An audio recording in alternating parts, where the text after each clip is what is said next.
wabarakatuh. Waalaikumsalam warahmatullahi wabarakatuh. Mohon maaf waktunya Bapak Ibu sekalian, saya mau memaparkan tentang RL Tindak Lanjut dalam tugas PKB PJOK, yaitu dengan permainan hadang atau buka sodor atau pembelajaran sport education model.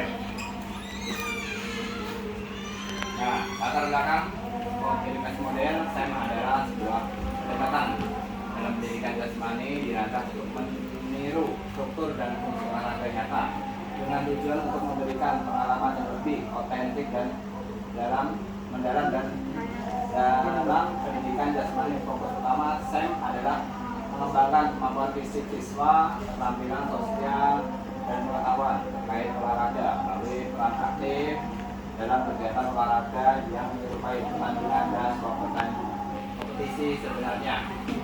Nah, di sini saya mengambil permainan gobak sodor atau yang dikenal dengan nama hadang. Di Betawi biasanya hadang atau gala asin robos, ya. Atau gala asin merupakan satu dari banyak permainan tradisional khas Indonesia yang sudah jarang dimainkan oleh anak-anak di perkotaan saat ini. Nama gobak sodor berasal dari kata gobak dan sodor, kata orang sendiri.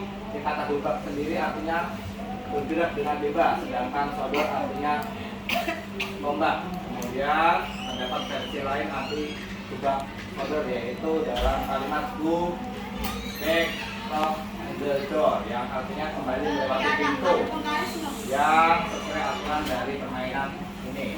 Konon karena susah melafalkan, orang Indonesia menyebut permainan ini sebagai gobak sodor.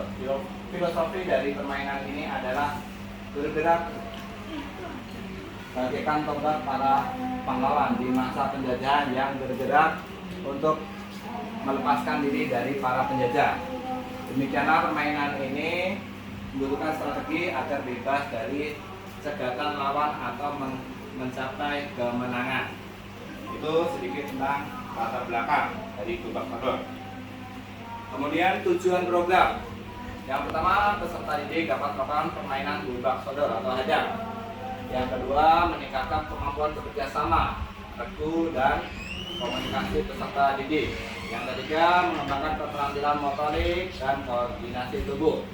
Yang keempat, menguatkan profil pelajar Pancasila dengan fokus pada bergotong royong dan bernarratif dan kreatif. Selanjutnya yaitu capaian, langkah, dan hasil yang diharapkan.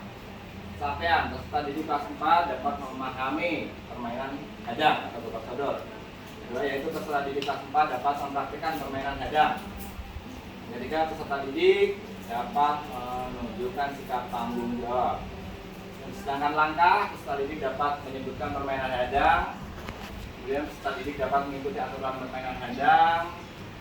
Yang ketiga, yaitu peserta didik dapat menunjukkan sikap kekalahan dan kemenangan dengan lapang dada. Selanjutnya, yang hasil yang diharapkan, mengadakan perlombaan tradisional hadang, membuat poster atau membuat video yang menjelaskan permainan hadang, mengadakan kegiatan permainan hadang di sekolah, mengadakan diskusi tentang nilai-nilai yang diterapkan dalam kejujuran, dan memberikan penghargaan kepada peserta didik yang menunjukkan sikap sportif.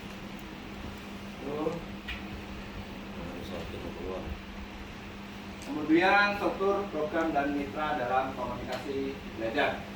Struktur program, jenis program yaitu intrakurikuler dan kokurikuler. Skala program yang akan saya terapkan yaitu kelas 4 dan kelas 5. Pengaturan program dilaksanakan di lapangan sekolah pada 16-17 Desember mendatang. Dan mitra dalam komunitas. Kepala sekolah sebagai penasihat, fasilitator, dan kombel, guru PJOK, dan rekan sejawat berdiskusi bersama dan mengembangkan materi, penugasan, dan evaluasi. Guru kelas berdiskusi bersama dalam mengembangkan konten untuk presentasi kombel, berdiskusi bersama untuk memfasilitasi pembuatan karya dan pelaksanaan sport education model kepada peserta didik. Itu sebenarnya kapasitas yang dimiliki sekolah. Aset based thinking. Yang pertama yaitu aset manusia. Ada dari kepala sekolah, guru, dan peserta didik. Aset fisik yaitu halaman sekolah untuk melakukan praktek hadang nanti. Kemudian aset sosial adanya aturan sekolah yang berdampak kepada seluruh warga sekolah. Aset lingkungan berada di lingkungan aman, baik, tertib, dan ramah anak. Aset finansial yaitu menggunakan dana BOS jika dibutuhkan untuk terlaksananya permainan hadang. Kemudian aset politik, kebijakan kepala sekolah dan komite. Aset agama, prinsip-prinsip moral, etika yang diajarkan dalam agama seperti kejujuran, kasih sayang, dan perdamaian.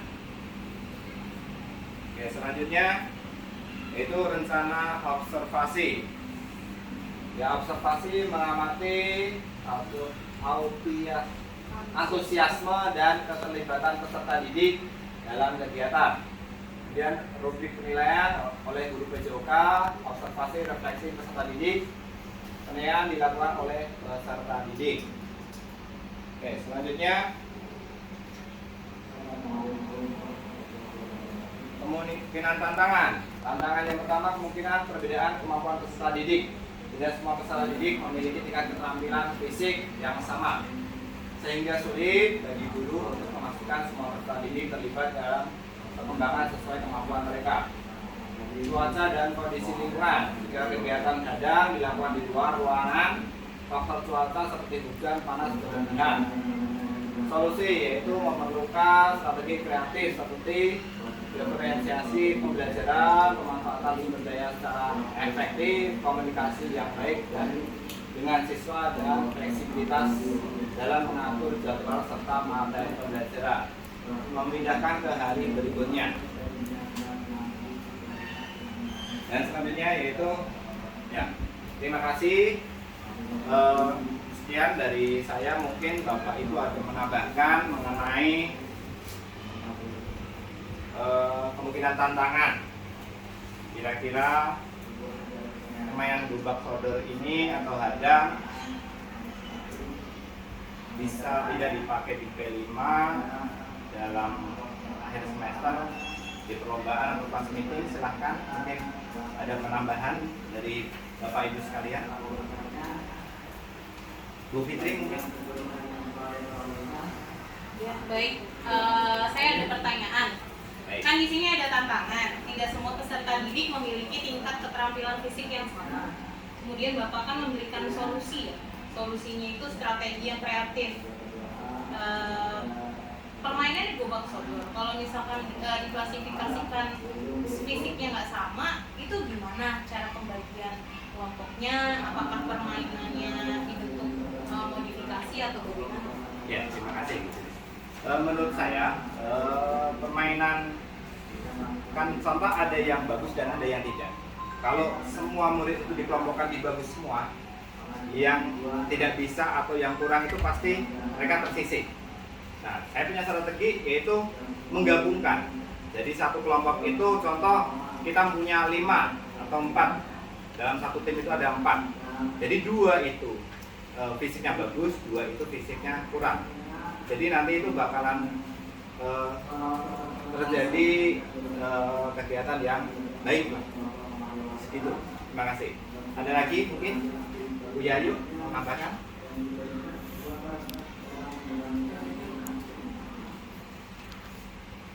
Itu di salah satu tantangan juga kan itu ada cuaca dan kondisi lingkungannya Pak.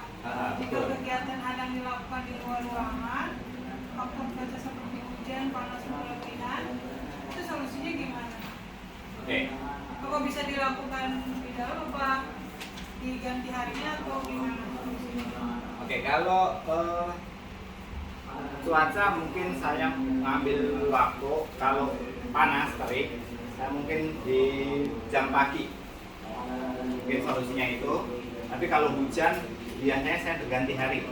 Jadi untuk hari ini hujan bisa dipraktekkan besok. Gitu. Jadi untuk hari ininya Untuk hujan teori ganti dulu hari. baru nanti Ya, hari betul. berikutnya gitu. Betul. Gitu.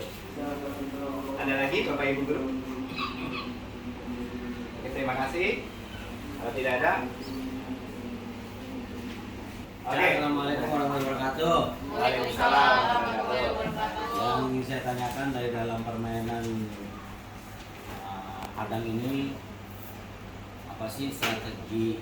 Mungkin buat guru sudah ada strategi solusinya, tapi untuk anak-anak ini bagaimana sih yang diperlukan dalam permainan dan strategi ini, bila mana si anak ini bisa dikatakan menang dalam di permainan ini?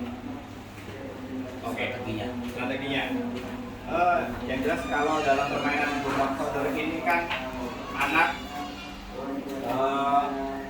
mencapai garis finish duluan, menyebabkan dia bolak-balik.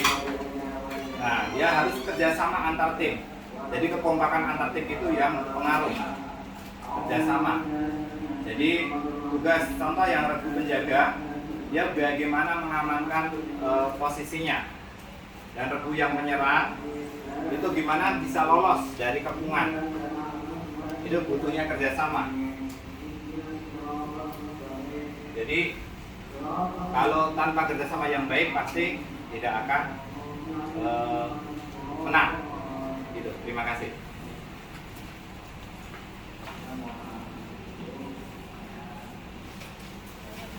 Ya, akan.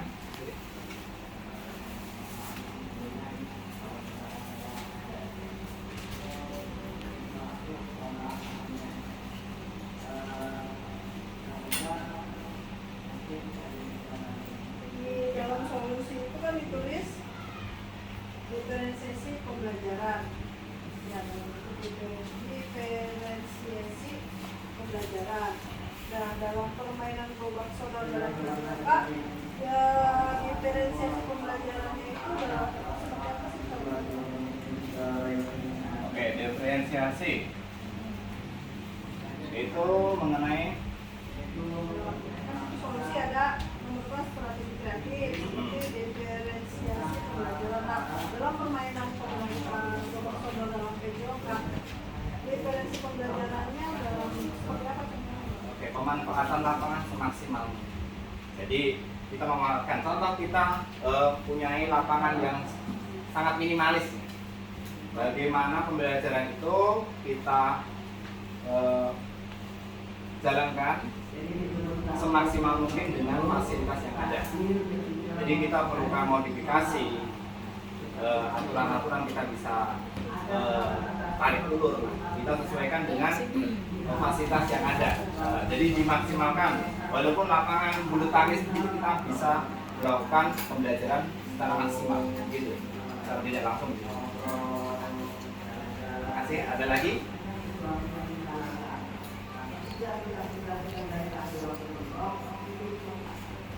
Terima kasih. Sekian dari saya. Wassalamualaikum warahmatullahi wabarakatuh. Waalaikumsalam warahmatullahi wabarakatuh.